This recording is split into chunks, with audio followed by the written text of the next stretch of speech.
It is going to be absolutely batshit crazy. I thought it was going to be batshit crazy before Trump. I know. And it's not just what Trump has done. A lot of those individual bankers have been just beaten up by, agencies doing unethical things. Wink, wink, nod, nod. Ha ha, crypto industry, we screwed you. The Fed governors don't have the kind of power that you think they have. Irresponsibly long. Look at her shirt. Look at her shirt. Yes. Whichever way she ends up on in the edit. Yeah. We all know that the United States government has cracked down hard on the crypto industry and on Bitcoin over the past few years, but we have a few heroes that have been leading the charge, fighting back against the government. Caitlin Long, one of my favorite guests from Custodia Bank, is one of them who's been suing regulators on behalf of herself and the industry. We dug deep into everything that's happening in the government, the corruption, the insane stories, and as we described it, how batshit crazy the next few months and years are likely to be. Caitlin breaks down everything happening at the government level better than anyone else. You cannot miss this conversation. That's dope.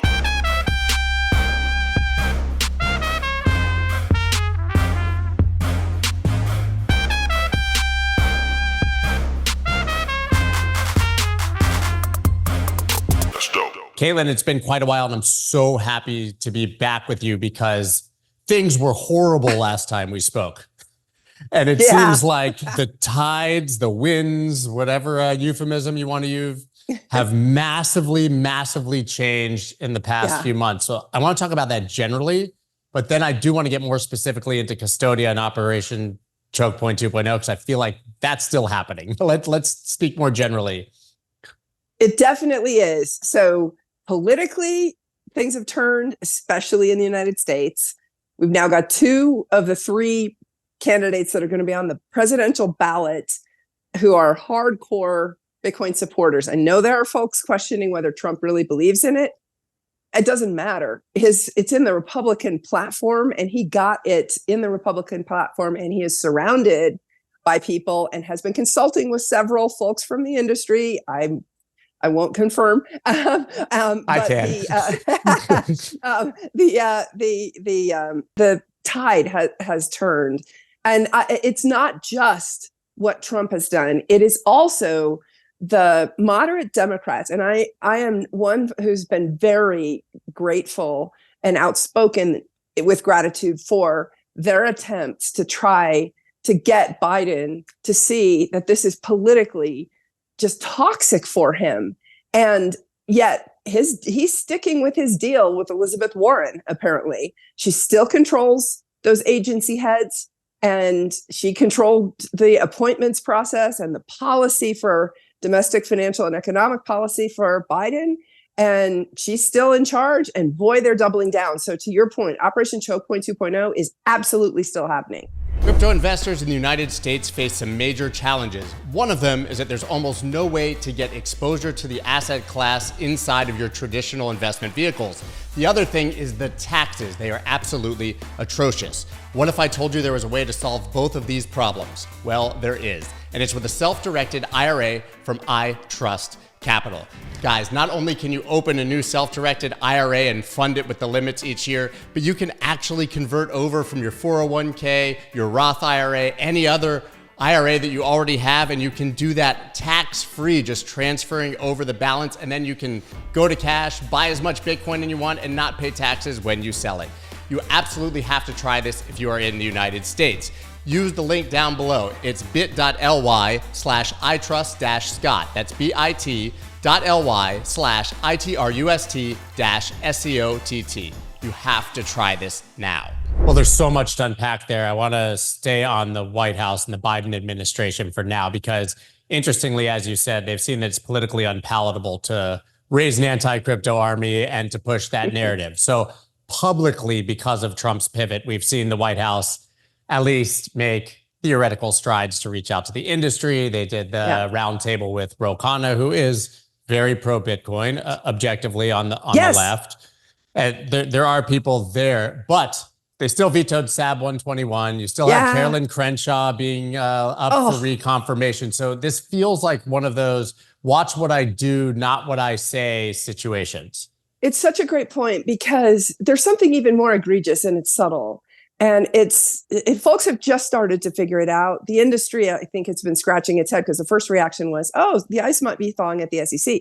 And this is that the SEC is granting exceptions from the accounting standard for big banks. Literally the Bloomberg story that they leaked to. By the way, Bloomberg was the outlet that got the leaks from the White House and the Fed in the Custodia case that were designed. Bloomberg allowed itself, unfortunately, to be used by the political arm to try to get Custodia to withdraw. Okay, so I wasn't shocked. That was back in January 2023. Right. I wasn't shocked to see Bloomberg get the leak from the SEC. This was all by design, and it came out just hours after the failure to override the veto in Congress of SAB 121.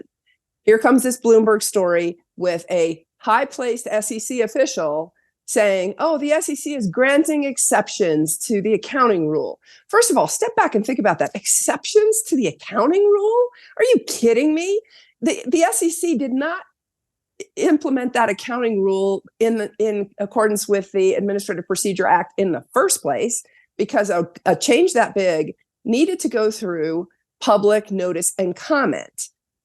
So they've got that issue in the first place. And now they're arbitrarily granting exceptions for several large banks. And I saw the story that Goldman is putting out a bunch of crypto projects. That's Gary Gensler's old firm. That's right. It's the announcement was that effectively 3 tokenized real world asset projects from Goldman likely to come. We've seen obviously BlackRock launch BUIDL, which is at over 500 million in management. We know there's over $1 billion in tokenized treasuries, many from Franklin Templeton. That movement is happening. But I want to give people I don't want to take for granted that everybody knows exactly what we're talking about.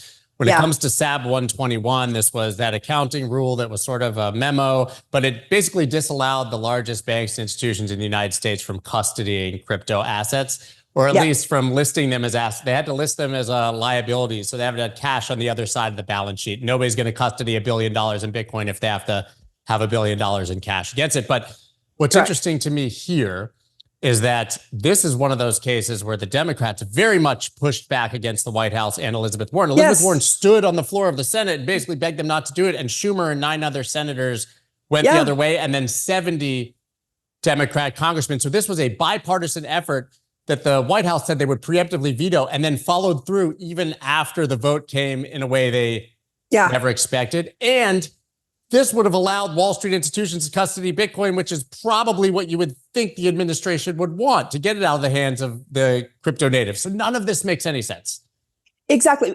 And this is why I call out Ro Khanna and say thank you. Thank you for trying to reason with the White House. There are absolutely a lot of moderate Democrats who are on our side, and we should be thanking them instead of the vitriol against all Democrats. It's really just that Warren crew. But unfortunately, she's in charge. And these are her acolytes who are the ones pulling these strings. But to your point, you made the point about watch what they do, not what they say. They say they're progressives. The most corporatist thing that could be done is granting special exemptions from an SEC accounting rule for large banks, but still requiring that the crypto industry comply with that accounting rule. How corporatist is that? Where are your progressive credentials? Where are the true progressives saying to the SEC, this is wrong? It not only didn't comply with the APA, but you're now being arbitrary for the big banks? Why are the Bernie Sanders of the world not disowning this? And again, I really feel for Ro Khanna because he's trying really hard. And this is what he's up against within his own political party. I just shake my head. I mean, it's really interesting. We've talked about it probably endlessly, collectively, how Bitcoin should be championed by progressives. Yes, for the little guy. We got a lot of progressives in this movement. Absolutely. Right. Just logically, like if you're for the little guy, you should be for freedom and Bitcoin and all of these things.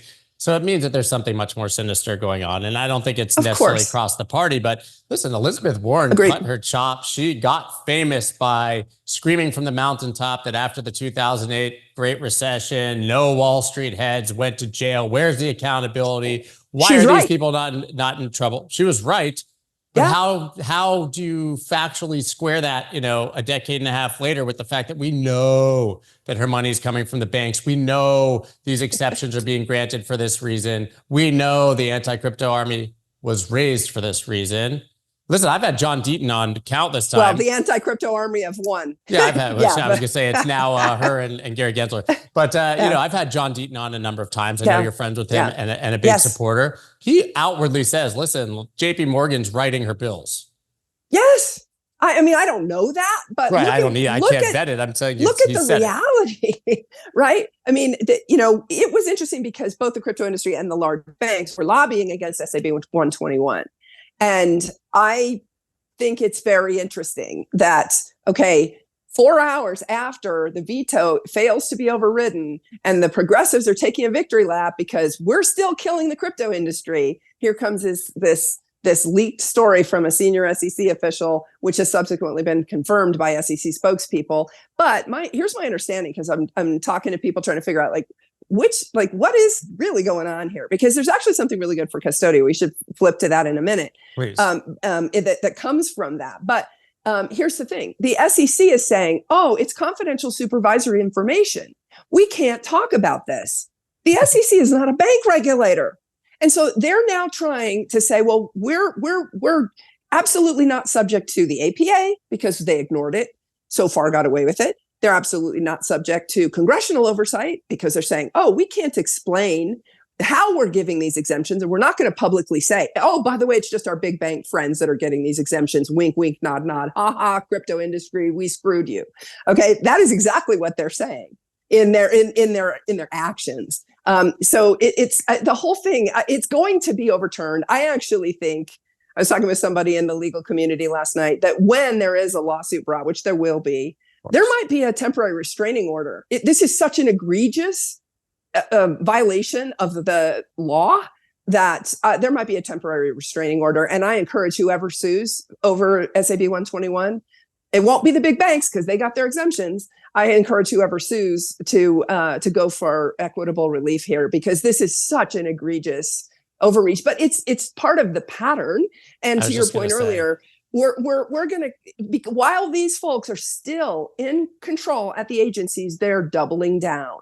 Who do we see announced just a couple of days ago? They had their bank account closed by Bank of America, somebody big in this industry, and I apologize for forgetting who it is. Nathaniel Whittemore had said who's my co-host on Fridays. He said that his personal banking account, so not even industry-wise, that's just for deposits and withdrawals from crypto exchanges. Yes. It's still happening, and Custodia is seeing it, because what happens is there's so few banks that are willing to serve the crypto industry because the FDIC put these pause letters out, and its own inspector general, this was now a year ago or so, its own inspector general said that violated their own internal policies and procedures, because they're supposed to say pause until X. Or pause and we will clarify, but they never clarified. Okay. So this is all consistent with the Bill Ayers rules for radicals. We're just going to ends justify the means, ignore the rule of law, ignore internal processes and procedures. Folks, this is lawless. And this is what we're up against with this Warren Biden crew. And I don't know why Biden, with this kumbaya meeting that Ro Khanna arranged, isn't disowning all of this, but clearly he's not. I think he thinks that the perception is that he's getting closer to it, and that's all he needs. Again, watch what we do, not what we say. Most people are going to see what they say and what's presented in the media, that they're thawing and that the SEC didn't pursue some of these Wells notices of late. But the things that matter really matter, and they're not changing at all. So I think it's a political strategy for sure. I mean, you talk about that it's sort of an aggressive or egregious overreach. The ruling on SAB 121 here, everything the SEC does in SAB 121 themselves were also egregious overreach. Correct. So it's like an egregious overreach on behalf of an egregious overreach. Exactly. And now let's talk about the practical reality. One of the things that we experienced was the auditing firms were all confused when SAB 121 came out, because there was no warning that it was coming out. And all of the auditing firms have national offices. They like to keep consistency. They do tremendous work keeping consistency in applying accounting standards. And it was something that literally every one of them, but the ones that are consulting and the ones that are actually doing the auditing, were struggling with, because it was a targeted accounting change, targeted at a particular group. But if you didn't fall into that group, you might have been in crypto, but not an SEC filer, so you didn't actually have to comply. But the accounting firms were struggling with this. So now you throw on top of that the SEC is granting special exceptions from it. And the magnitude of the accounting change, to your point, is enormous. It balloons the balance sheets of the crypto custodians by billions of dollars in some cases. Look at Coinbase's balance sheet before and after SAB 121. Okay, this is insane. And so this is no small change. And the fact that you've got rules for radicals type, agency heads who are abusing their authority doing this kind of thing, I will also give a shout out, because I know we had supporters at the Fed, and I'm quite sure that there are people at the SEC who think the same way. They are appalled by the fact that you've got these folks who are just ends justify the means in charge, and they are doing things that don't comply with the law, and well-thinking agency people are, I'm quite sure, appalled. The problem is that it's hard for them to speak up. But I will say there are a number who have been coming forward to various folks in this space. Keep doing it, because ultimately right matters, truth matters. The rule of law will come back. If it doesn't, then none of us are going to, I mean, frankly, the whole crypto industry is forced to leave the United States. And, are you guys really going to have a job? Stop and think about the long-term implications of essentially just throwing out all of the laws and procedures and policies that have existed for decades, that these regulatory agencies are just, rules for radicals and justify the means, just chucking out the door. It's crazy. There is widespread dissent at almost all of these agencies. Some of it just isn't as vocal as the SEC. Obviously, at this point, Hester Peirce and UADA write a knee-jerk dissent to literally everything that Gary Gensler does. Right. Yeah. So we know that a Trump victory puts Hester Peirce, at least temporarily, likely as the SEC chair, although she'd probably be replaced, but she would be interim. I think we all know that would be great for the industry. Yeah. I mean, the FDIC chairman relationship with Elizabeth Warren, that entire, toxic environment at the FDIC, and she supported him before he still got ousted. And every one of these agencies. Watch what they do, not what they say. Yeah. Right. And we know that there's very rational, reasonable people. We've heard it at all of these agencies. Yeah. They're very upset with the dramatic, change. Speaking of dramatic, and it's Michael Barr at the Fed. Yeah, it's Michael Barr at the Fed. But there are a lot of others at the Fed, and we know exactly who they are, because remember, we're an applicant. We got discovery. We've seen it, and just the stuff that happened at the Fed. Just some of the career staff at the Fed really is appalled that the Fed was allowed to be used by the White House in this way to go against Custodia. And I'll just, the one fact that is the most egregious is that in the entire history of the Federal Reserve, the longest denial order was 3 pages. And when they denied Custodia, it was 86. Okay. And there were so many lies. And so, and the whole thing came to us as just such a shock. It was in retrospect, very clearly a political document. It was, in retrospect, very clearly designed as part of this let's kill the crypto industry, rules for radicals, all of government approach. And it was not only illegal, but it was unethical. And I'm sure there are a lot of folks that we had good relationships with at the Fed before this happened who are appalled that the politicians got control of the Fed to be able to do this. Independent agency, right? Like so called. Yeah. So they'll tell you. So listen, give us an update then on the situation with Custodia. We obviously know from past conversations, your master account was rejected.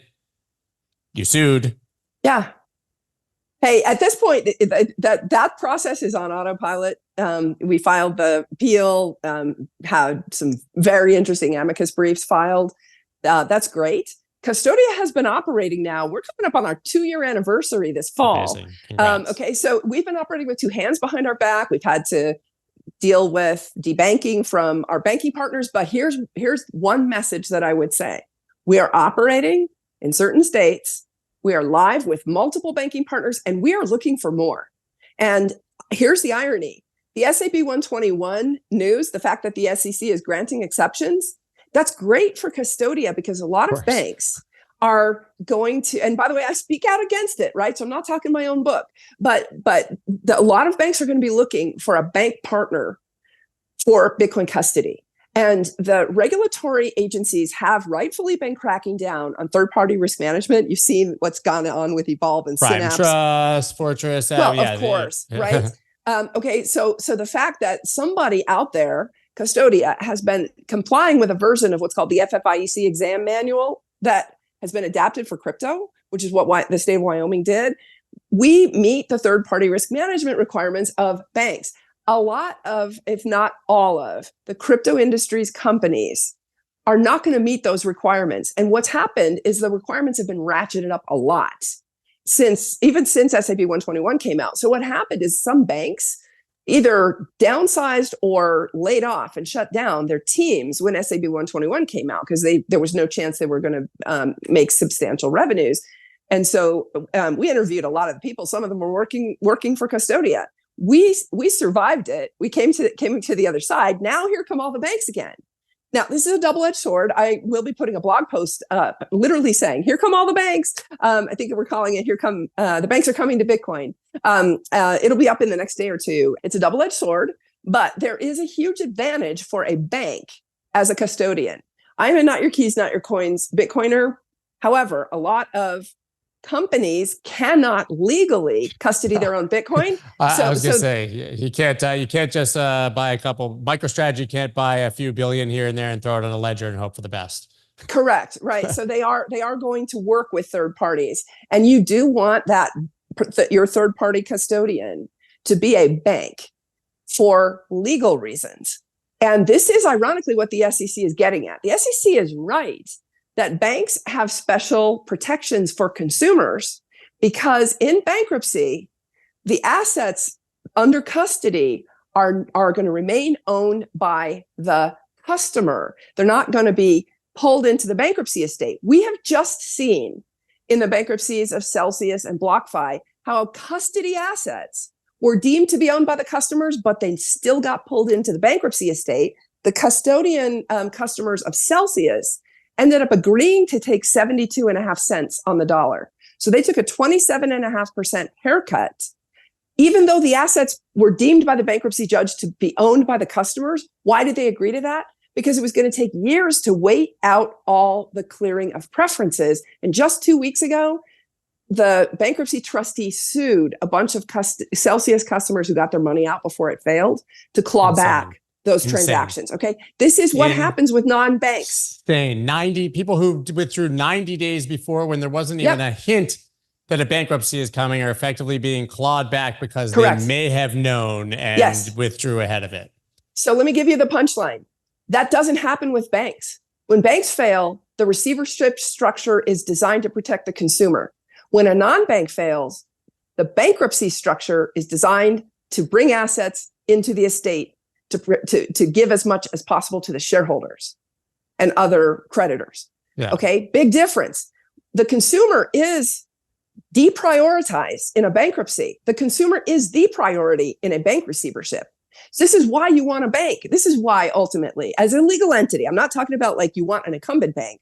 I'm talking about a bank as a legal entity for your custody provider. You want a crypto native who is registered as a bank to get the benefit. And there's a reason that you did that, right? I mean, I don't even know how it shook out, but I mean, Prime Trust was obviously a registered, custodian in Nevada, and they lost keys to a wallet and hid it.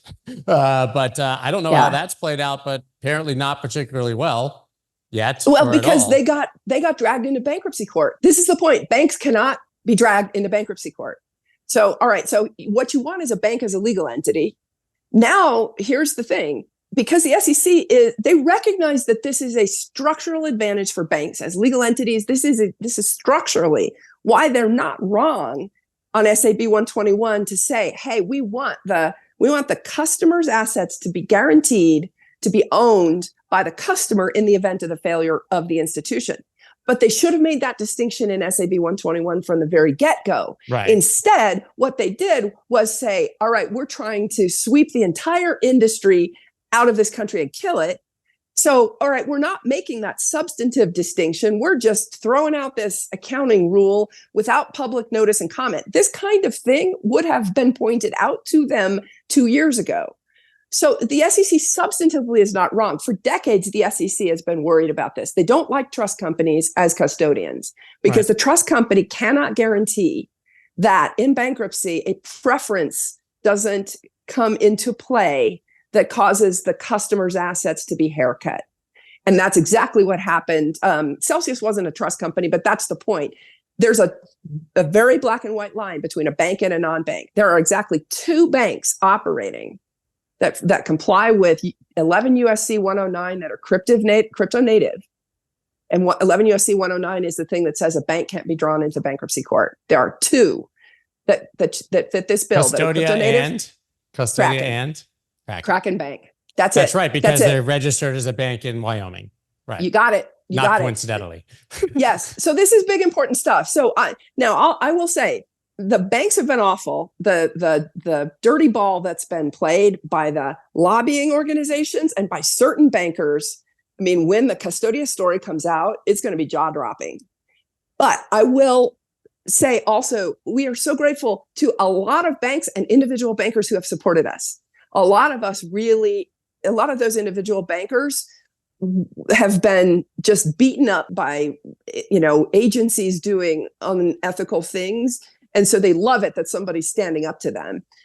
However, my message to the bankers is, if you are seeing where the puck is going as opposed to where it is today, Bitcoin is here to stay.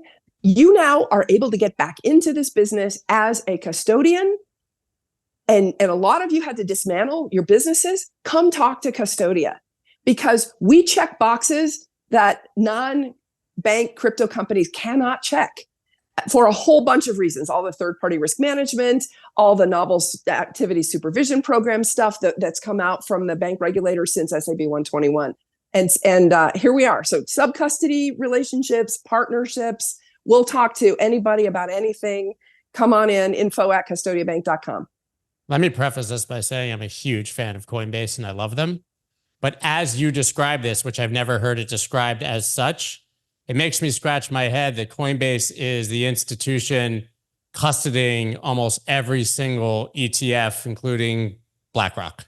Yeah. Right. And that was forced because none of these other companies under SAB 121 could even touch these. And very few companies would be able to have the cash to even offset this. But at what point can Coinbase not offset these liabilities with cash assets, or how's that work? So this is interesting. They're not a bank. And is there a risk to it all being at Coinbase because they're not a bank?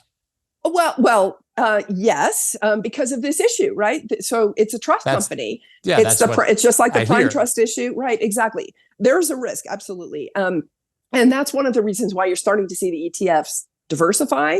And yes, a bank legal entity. If Coinbase could put a bank legal entity wrapper around that custody business, it would solve the problem.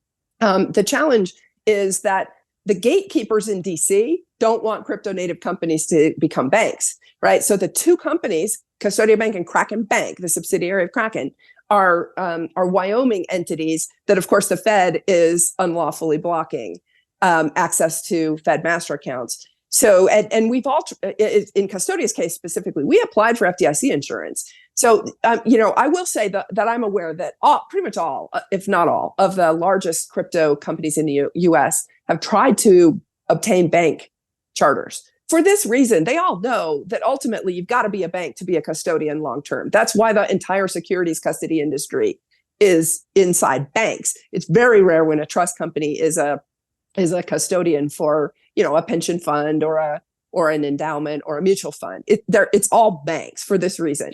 It's the legal entity advantage. That's the issue. That's the reason. And so they've been trying to get through the gatekeepers, but now we're back to the rules for radicals in DC who are absolutely saying, we don't want anyone who doesn't look like us and who doesn't do traditional business. And we're especially afraid of technology because we think technology is old, Web 1.0. We don't even know what an API is. And we certainly don't want anything decentralized and distributed in the banking system. And so they just block everybody. So I am aware that at multiple points, large companies in this space have tried to become banks. And so does SAB 121 hurt a non-bank as much as it hurt banks? No, it doesn't, because they don't have to hold as much capital against the on-balance sheet liabilities.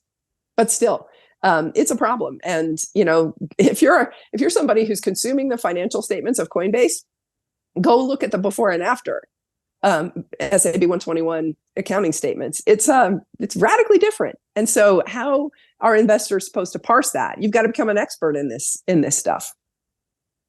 So there are so many things that could change, I would imagine, for Custodia. We obviously talked about regime change. So I do want to get into what it would mean if we had a different administration and a different regulatory environment. Would that give you a better chance of retroactively getting your Fed master account? Could you reapply? How would that look? But I also want to put that in context of the Chevron deference decision and that being overturned, because we've talked about this bloat and the aggressive regulatory state and the corruption, but it seems like a lot of that has already been decapped now by the Supreme Court.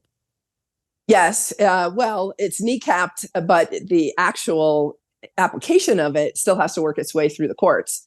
And it just so happened that right after the Chevron deference case was overturned, probably one of the first, if not the first thing that the attorney who got that massive victory, Paul Clement, one of the first things he did was file an amicus brief in our case on behalf of two of the trade associations in our space. Very grateful to all who stepped up to support Custodia in the lawsuit. And of course, on the first page of his amicus brief, he quotes the Loper-Bright case, which overturned Chevron deference.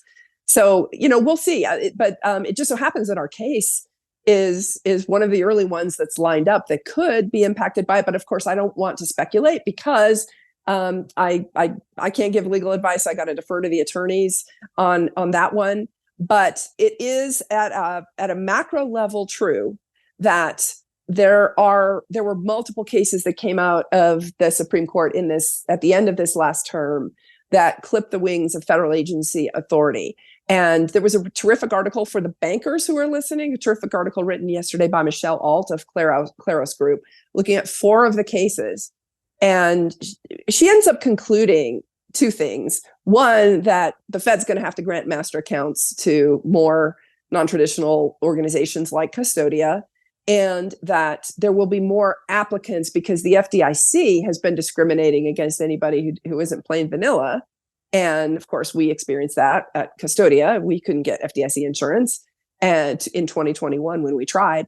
And long story short, she's saying, look, all of this sort of picking winners and losers that the agencies have done is no longer going to fly. And I think she's right, but it may take a couple of years for court cases to work their way through. And again, these agencies, right now they're controlled by the Warren crowd.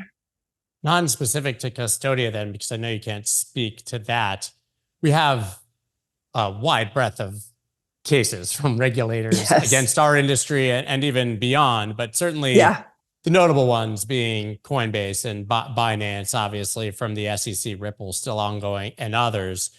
If you get complete regime change generally here in a vacuum, Gensler's gone, you get somebody like a Hester Peirce, what happens to cases like that? Do they get dropped, or is there a more favorable environment for trying them? Because people even forget that Clayton is the one who actually started the Ripple case. He did. Yes. Gary Gensler actually inherited that one. As much as he gets credit for going against the industry, that was under the Trump administration with Clayton. Absolutely. Right. And, the debanking regime change, or the debanking that happened in 2017 that brought about the Wyoming Speedy Charter in the first place in 2018, that was under Trump. Okay. So yes, the prior regime did not have clean hands.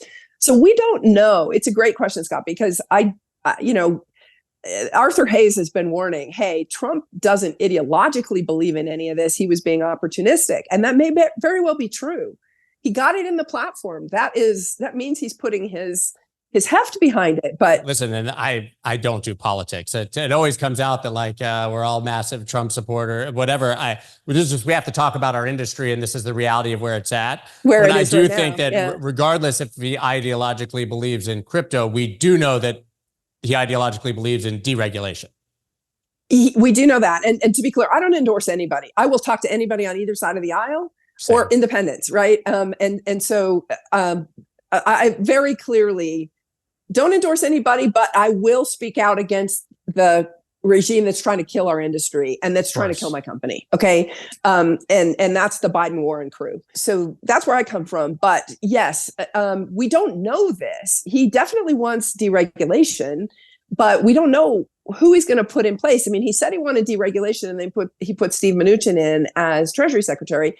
Just this morning, I saw a reference to he might put Jamie Dimon in as Treasury Secretary. That would not be good for us if he does that. I want to talk about that. Okay, I had a conversation about that on Twitter Spaces. Somebody asked me that question. I guess my glass half full silver lining view is that Jamie Dimon's going to just go with the wind and isn't as anti-crypto as we think. And it's just an Elizabeth Warren talking point. And if he joins the Trump administration as Treasury Secretary, maybe he would have a meaningful change of heart, but maybe I'm wrong.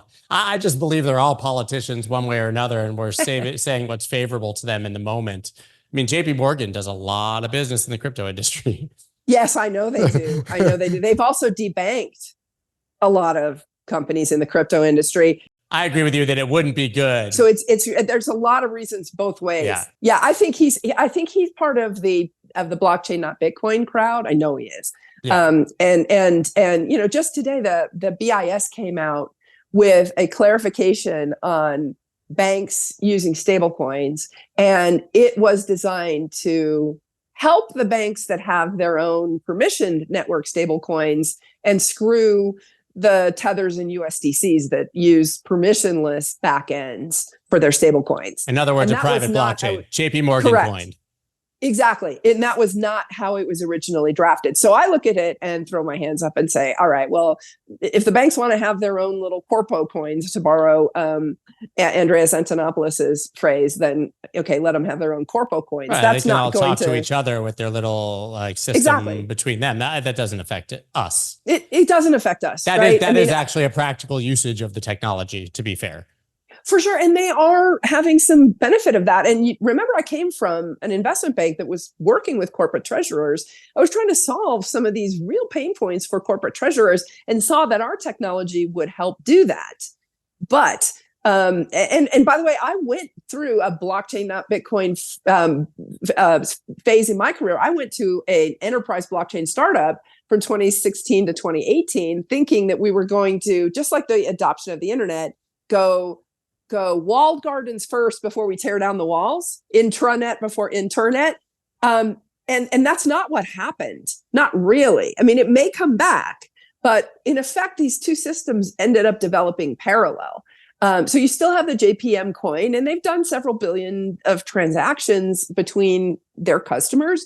Great, Godspeed. That does solve pain points for corporate treasurers. But it's kept separate because there's no interoperability with open permissionless backends. And it's funny because they're using open permissionless backends for things like TLS, for things like TCP/IP in the first place, but they can't get their arms around open permissionless backends for ledgers, for ledger money. And I lament this because I've tried so hard to work with the regulators. A lot do understand, but they are just so, influenced by banks that are scared of us. And so this BIS thing this morning, I did a comment letter with our then CTO probably 2 years ago on the initial proposal that came out in October 2023. And we actually pointed out that the initial proposal went so far, was written so broadly, that if it was interpreted broadly, it was banning the banks from using the internet at all. And so that's the point. They need folks who are willing to step up when they overreach like that and say, no, the internet actually can be done securely. So how do we take this technology and apply it to banking without blowing up the banking system? And they're just still in their own bubble. And meanwhile, the gap between the technology understanding of the regulators, and here I'm speaking to the BIS specifically, and Right. where technology actually is widening. Governor Bowman from the Fed had an interesting speech a couple weeks ago where she said, look, we might end up with just a much smaller, narrower, more plain vanilla banking system and a much bigger non-banking system where all the innovation takes place. That's kind of how things have evolved. But she's saying, look, the fear should not guide the regulators to that end, because by doing nothing, that's where they're heading. Right. And she was openly challenging them. Now, I happen to know that some of the inner workings of the Fed governors don't have the kind of power that you think they have. It's because the Fed is dominated by the chair. This is something that happened during the Greenspan era and has continued on. And a lot of the Fed governors don't have access to staff, don't have their own staffs. They can't get their own meetings on Capitol Hill.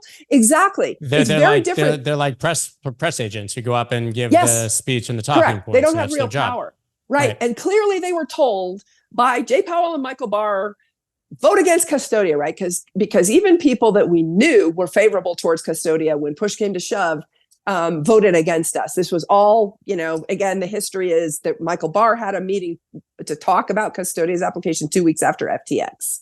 And then suddenly, a few days later, the denial memo appears. Right. Those are the facts. Okay, so we know exactly who did this. And then when the actual vote came, by the way, again, like talking about how federal agencies work, how is it that Bloomberg got the tip that the Fed was going to vote Custodia down 2 days before the Fed governors actually voted on our application? So this just I hate that we're in this position. We didn't want a fight. We wanted to build. And we will get to that point. But man, oh man, did we end up, being in the middle of part of just the exposure of just how lawless some of these federal agencies have become, and how broken the systems really are.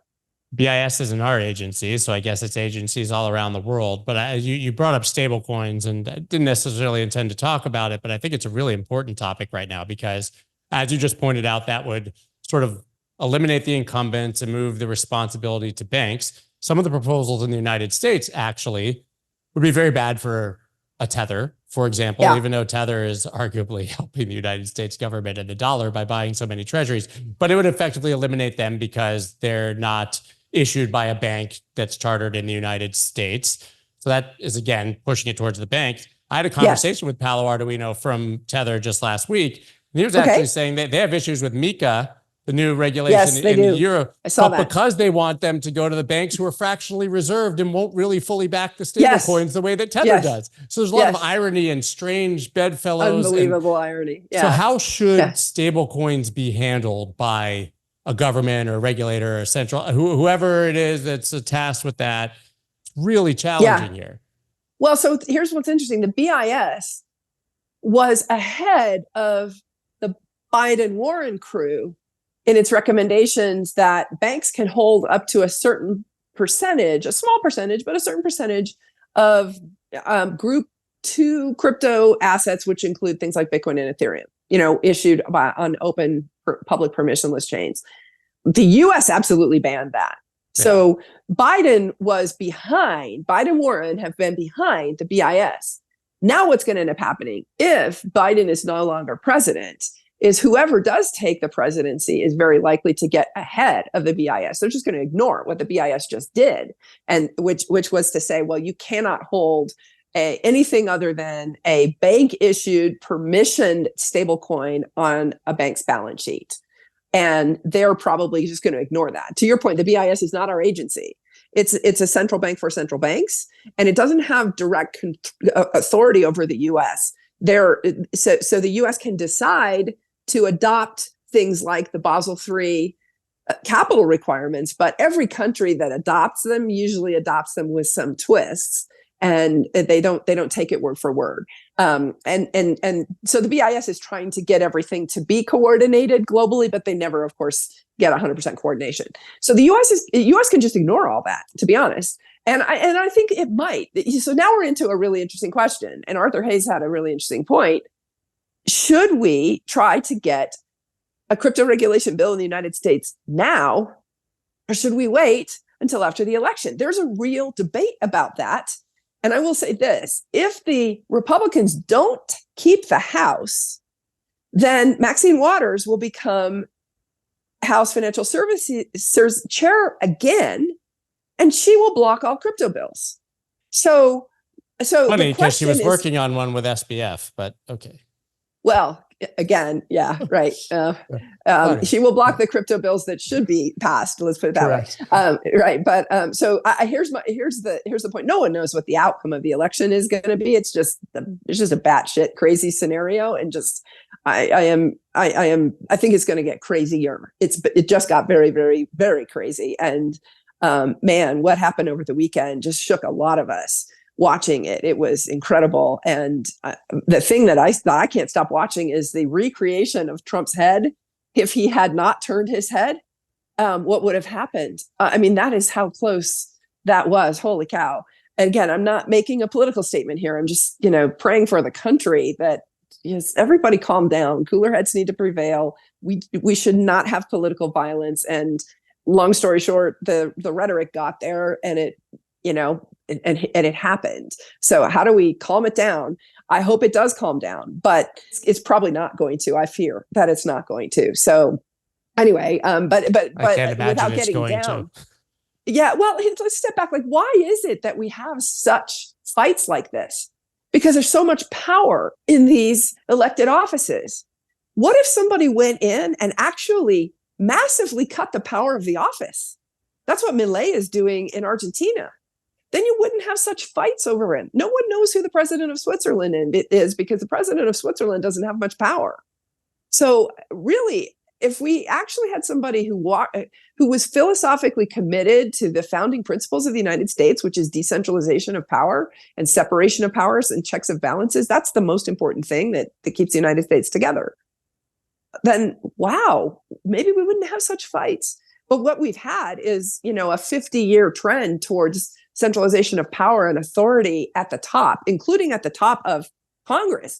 So this gets back to my point about right now we've got Schumer, who's pro-crypto, in the Senate. My understanding is that Anita Dunn in the Ro Khanna Kumbaya meeting said that if Congress passes a crypto bill this fall, Biden will sign it. So now he could go back on that, but at least she said that. So if they can get something through, and McHenry's in control in the House. And he's leaving. But I'm talking about like before or after. Right now, we've got an interesting setup. That is a delicate balance, because do you want an inferior bill that you can get, the bird in the hand, right? Or do you gamble on a better bill if you get the election you want and they deliver on the promises and they can actually get it through? But you might have Maxine Waters if the Republicans don't keep the House. And she will block it, right? And then you get nothing. And again, Schumer, and it's Lummis Gillibrand and Stabenow and who's Daines, who's on the Senate Ag. That's the power structure right there in the Senate. Yeah, I think there is doable. Ironically, exactly, it is doable. And right now I'm leaning towards the industry should just take it. And you know what? Biden might actually let it go through just to dispel the I'm anti-crypto myth for that moment. And say, look, meanwhile, I like crypto too. Meanwhile, what's going on at the agencies behind closed doors is, they're helping their banker friends while they're officially saying that, they're not corporatist.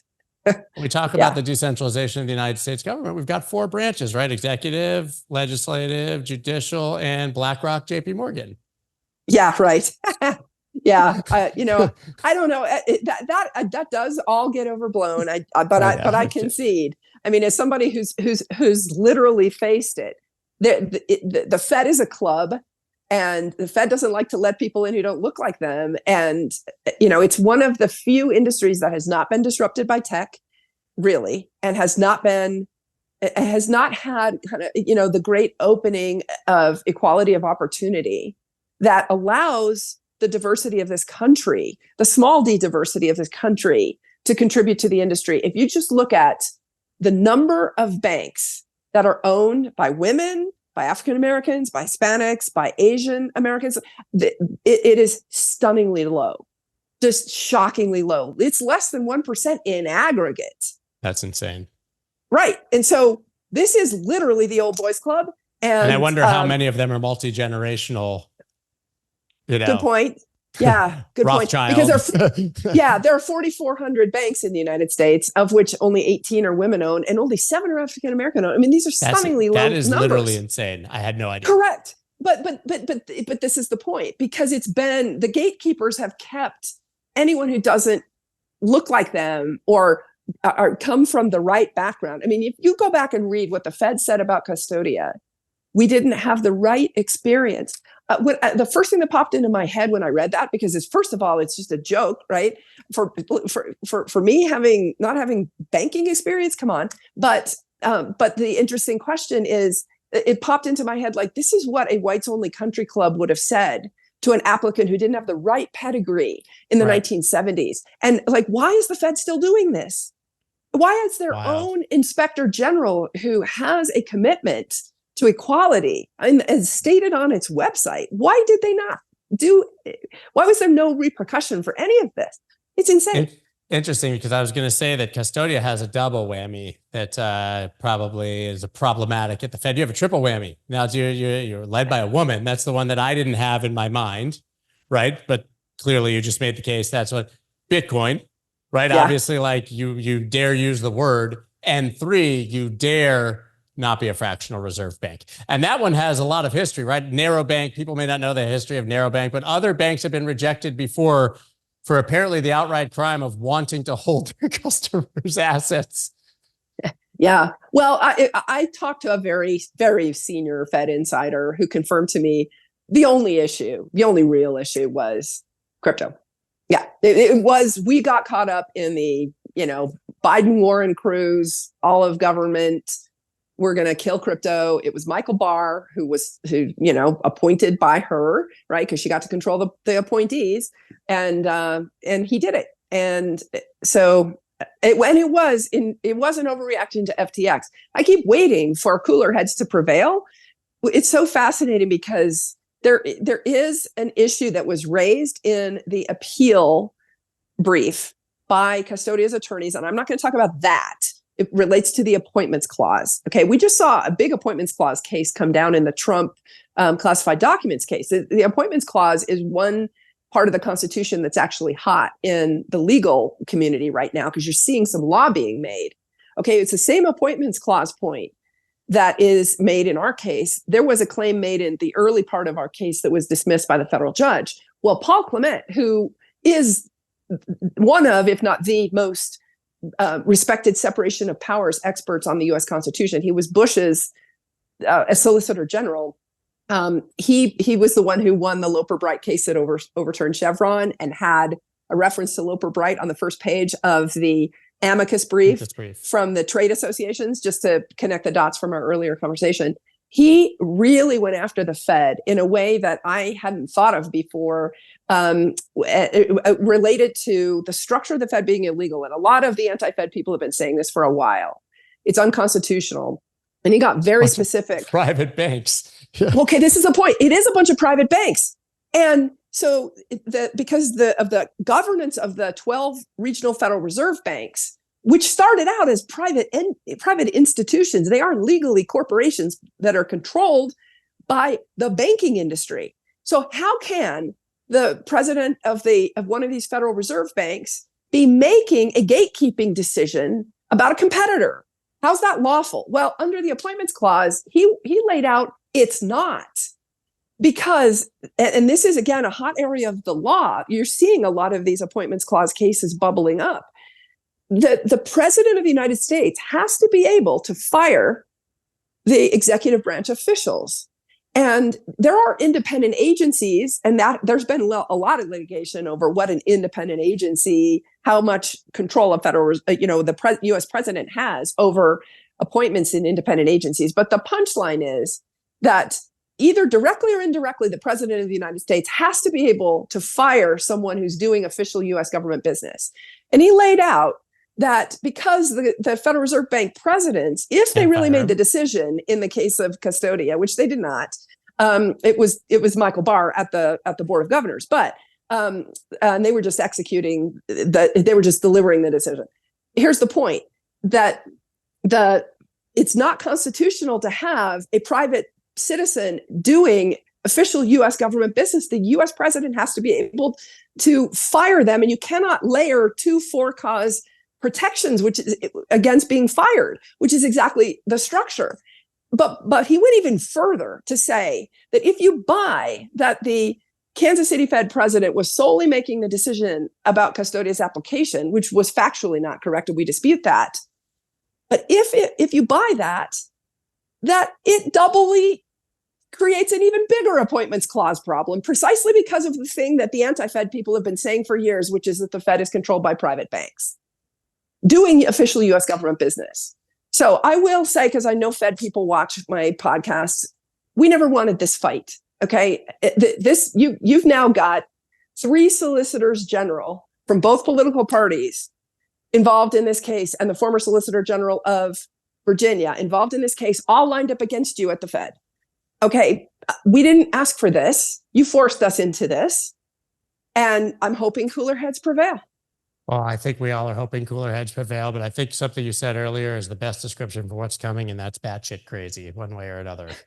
It's going to all be batshit crazy. But Bitcoin, let's end on a positive note. Irresponsibly long. Look at her shirt. Look at her shirt. Yes. Whichever way she ends up on in the edit. Yeah. Bitcoin thrives in these environments. It is ultimately right now an asset that is trading as a high beta asset, trading almost like a leveraged tech stock. But here's the thing. It is going to, at some point when it's basically an insurance policy against chaos. That's how I think about it. That's how it traded immediately after the Trump assassination. It's how it traded after Silicon Valley Bank, right? And so when you see these bad events, these so-called black swan events happening, and Bitcoin trades up, that's starting to tell you something.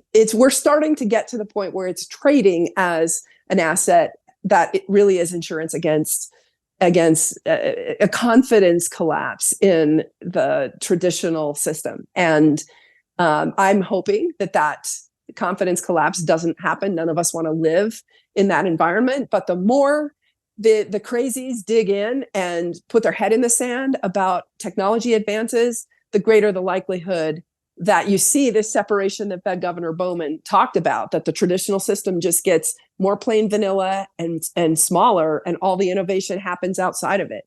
Well, let's go. Bitcoin goes up if things go good. If things go bad, it's all good for Bitcoin. That's how I'm going to end it. Everything's good for Bitcoin. That is kind of how it's going to end up. It's my favorite narrative. Regardless of what happens, the more batshit crazy, the more Bitcoin should perform well. Caitlin, thank you so much. This is awesome. We'll obviously have everybody following you and tag. Great to see you, and look forward to seeing you soon in person. Thank you so much. Yeah, likewise. Safe travels next week. Cheers. That's dope.